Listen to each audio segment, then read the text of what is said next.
let's turn to religion. How do we understand religion and religious belief? And a way to understand it is to think of an ant.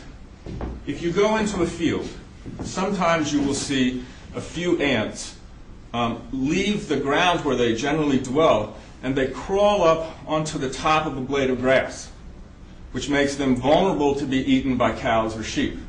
They, in effect, commit suicide. Why? Okay. Why would they do such behavior? The reason is that their mind, their brain, has been taken over by a parasite, a land spook, and the crucial part of its life cycle is in the gut of a sheep or a cow. The way to think about religious ideology, religious beliefs, it's like a mind parasite or a mind virus. It basically hijacks mechanisms in our brain and the actual mechanisms that generate those beliefs. Okay, so we have mechanisms in our mind, which I'll show you, which can generate these beliefs, also make us vulnerable to these beliefs.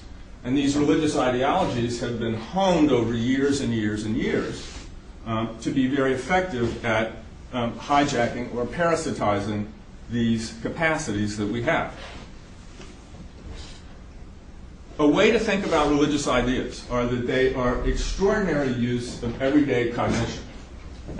What I will show you is that there's no sort of religious module in your brain. Okay? Religious ideas are a byproduct of cognitive mechanisms designed to solve other problems. Now, what's a byproduct? Let me illustrate it this way. Some of you are taking notes. Reading and writing is a byproduct. It's a cultural byproduct of biological adaptations. Many biological adaptations. Fine motor skills, vision, language. There's all sorts of things that go into the cultural product of reading and writing. And obviously it's been very successful. But there's no reading and writing module in your brain. It's a byproduct of other biological adaptations designed originally to solve other problems. Music. Music is a cultural byproduct. It's a byproduct of our language. Hard vowels and consonants, designed for language, but put to rhythm. Probably originally the rhythm of a beating heart. All religious ideas are basically human concepts with a little alteration, crediting nature with some capacity for human thought or symbolic thought. One of the key factors of religion is what are called minimally counterintuitive worlds, MCIs. What does this mean?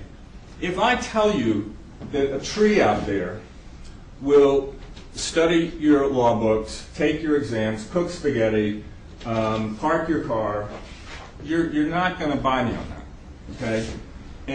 But if I tell you that there's a tree on a mountain, and that tree, at certain times of years, may hear your prayers, you're going to be vulnerable to believe that, okay?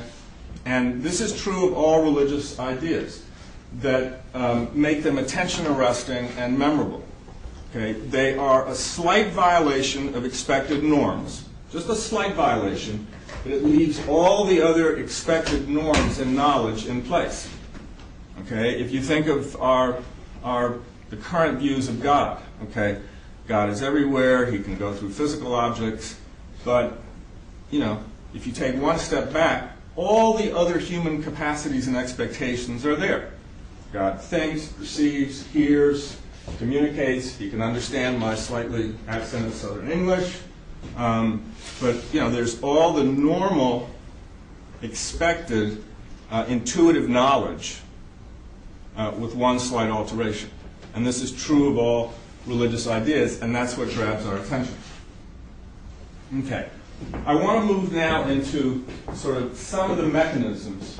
We're going to sort of deconstruct religion and some of the mechanisms that make us vulnerable to generate supernatural beliefs or to be vulnerable to accepting. The first is decoupled cognition. This is a fancy word for the following. As you all have already been sitting here listening to me, I will bet most of you have, while you're listening to me, thought of a conversation you had with somebody earlier today we're already thinking about something you have to do this afternoon. Is that right, everybody? Sure. Okay. This allows us, in the present, to have complex interaction in our minds with unseen others. Okay? And you can see the adaptive advantage of that. It's crucial to memory, to planning. Right now, while you're listening to me, you can think about a complex interaction with unseen others. We take it for granted, but it's an extraordinary piece of cognitive software. Extraordinary. Okay?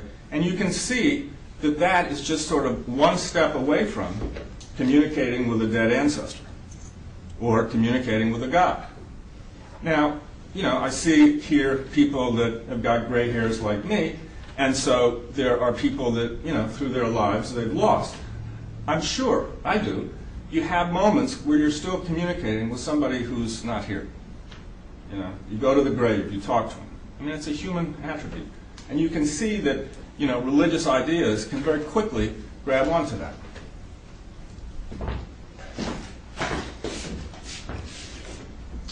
Reciprocal altruism. We all keep in our brain, we all have cognitive software that keeps track of who we owe and who owes us. It's crucial to our relationships. And you can see a lot of religions are full of reciprocity. If I sacrifice a goat, the rains will come. Childhood credulity. Natural selection has designed childhood brains so that they soak up the culture of their surrounding, particularly when given from an adult who's seen as an authority.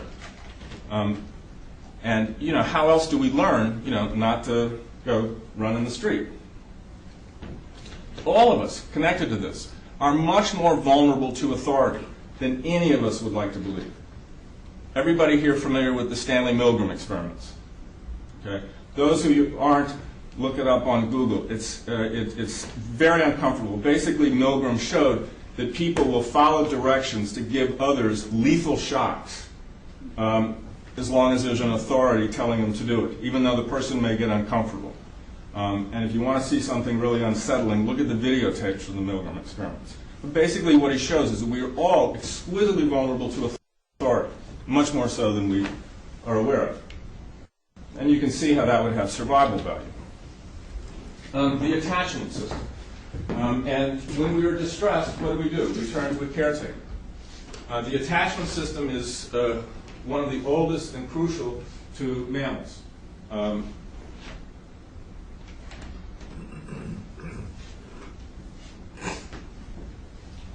Again, all of us, even as adults, when we are in pain, we turn to people with whom we have caretaking attachments.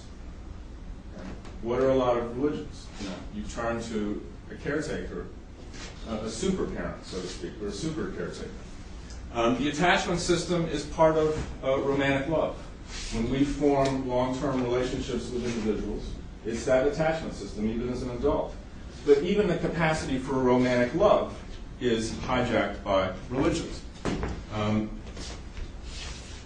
How many of you have seen the letters of Mother Teresa at the time that she became a nun? And she talks about falling in love with Jesus, getting married to Jesus. If you remember, if any of you saw the movie The Painted Veil, the Diane Rigg character of the nun has a speech in there where she talks about when she was a young girl falling in love with Jesus. That was who she fell in love with as a young girl. Of course, we now know that Mother Teresa had lost her faith very early on in her life and suffered enormously from it.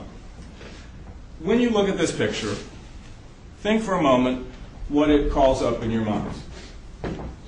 Okay? For me, when I look at it, I think of a kindly older brother. Okay? All of us have the capacity for transference. This was something that Sigmund Freud discovered. And it is basically that we base present relationships on past relationships.